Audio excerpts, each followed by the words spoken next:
안녕하세요, 여러분. 혹시 가장 믿었던 방법이 통하지 않아서 정말 절망스러웠던 적 있으신가요? 오늘 들려드릴 마테오복음서 이야기가 바로 그런 순간에서 시작되거든요. 예수님의 제자들조차도 해결하지 못했던 그 문제 앞에서 과연 예수님은 뭐가 달랐을까요? 그 해답 속에 담긴 아주 놀라운 통찰, 지금부터 함께 살펴보겠습니다. 자, 한번 상상해 볼까요? 예수님과 제자들이 산에서 막 내려온 바로 그 순간입니다. 산기슭에는 이미 수많은 사람들이 웅성거리고 있어요. 그들 사이에는 뭔가 해결되지 않은 문제 때문에 깔려있는 무거운 공기, 그리고 동시에 구원자를 향한 아주 간절한 기대감이 막 뒤섞여 흐르고 있었던 거죠. 근데 여기서 딱 한 가지 의문이 생기죠. 아니, 분명 예수님한테 더러운 영들을 쫓아내는 권한까지 받았던 제자들이잖아요? 그런데 왜 이 아이 앞에서는 그렇게 속수무책이었을까요? 바로 이 실패라는 지점에서 이야기는 가장 중요한 메시지를 향해 나아가기 시작합니다. 그렇게 소란스러운 군중을 뚫고 정말 모든 걸 내던진 한 남자가 예수님 앞에 털썩 무릎을 꿇습니다. 바로 한 아버지의 그 절박한 외침이 이 모든 이야기의 시작이었어요. 이 아버지의 목소리에는 정말 깊은 고통과 슬픔이 그대로 담겨 있습니다. 아들이 겪고 있는 그 끔찍한 고통, 불 속이든 물 속이든 가리지 않고 쓰러지는 그 위험한 상황을 그대로 전하면서 자비를 구하고 있는 거죠. 그런데 여기서 중요한 점이 있어요. 이 아버지가 처음부터 예수님을 찾아온 게 아니었다는 겁니다. 그는 먼저 희망을 품고 예수님의 제자들에게 아들을 데려갔었죠. 하지만 결과는요? 처참한 실패였습니다. 바로 이 제자들의 무력함이 이야기의 긴장감을 최고조로 끌어올리는 부분입니다. 자, 이 광경을 지켜보신 예수님의 반응은 조금 예상 밖이었어요. 왜냐하면 그분의 시선은 고통받는 아이를 넘어서 그 자리에 있던 모든 이들의 마음속, 그러니까 바로 그들의 믿음을 향하고 있었기 때문입니다. 예수님의 입에서 나온 말은 따뜻한 위로가 아니었습니다. 오히려 가슴을 찌르는 듯한 탄식이었죠. 아, 믿음이 없고 비틀어진 세대야. 이 깊은 실망감이 섞인 외침, 이건 사실 그 자리에 있던 군중만을 향한 게 아니었어요. 사실 이 탄식의 핵심 타겟은 바로 제자들이었습니다. 누구보다 예수님의 능력을 바로 곁에서 보고 배웠어야 할 그들의 믿음이 이토록 부족한 걸 보시고 가장 안타까워하신 거죠. 그리고 바로 그 순간 모든 것이 변합니다. 예수님께서 직접 나서시자 제자들의 실패로 가득 찼던 그 무거운 공기가 순식간에 뒤바뀌기 시작하는 거죠. 예수님의 방식은요, 정말 놀라울 만큼 단순하면서도 권위가 있었어요. 무슨 복잡한 절차가 있었던 게 아닙니다. 그냥 아이를 데려오게 하신 뒤에 그 고통의 근원인 마귀를 직접 꾸짖으시죠. 여기서 우리가 주목해야 할 점은 아이가 아니라 그 안에 있는 어둠을 향했다는 거예요. 결과는 어땠을까요? 즉각적이었습니다.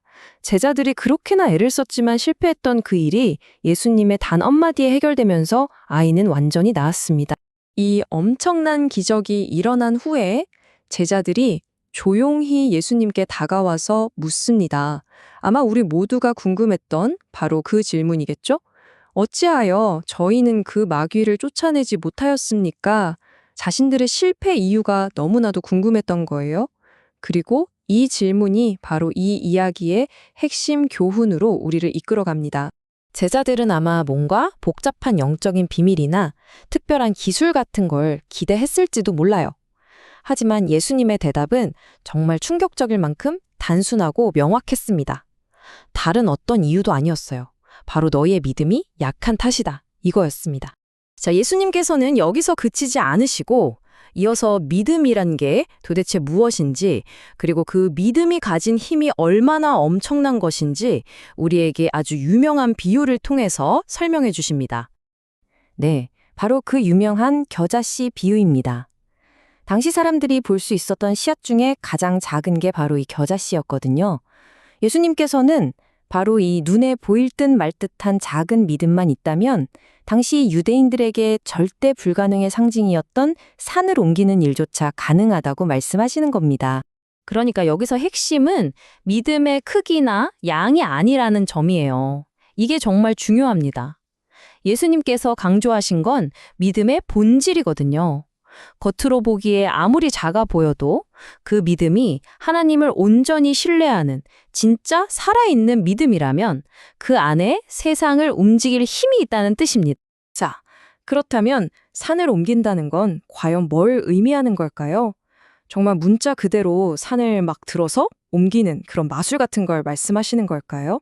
제자들의 실패와 성공의 길은 이렇게 명확하게 갈립니다. 보세요. 실패는 내가 무언가를 해보려고 할 때, 나의 능력과 경험을 의지할 때 찾아와요.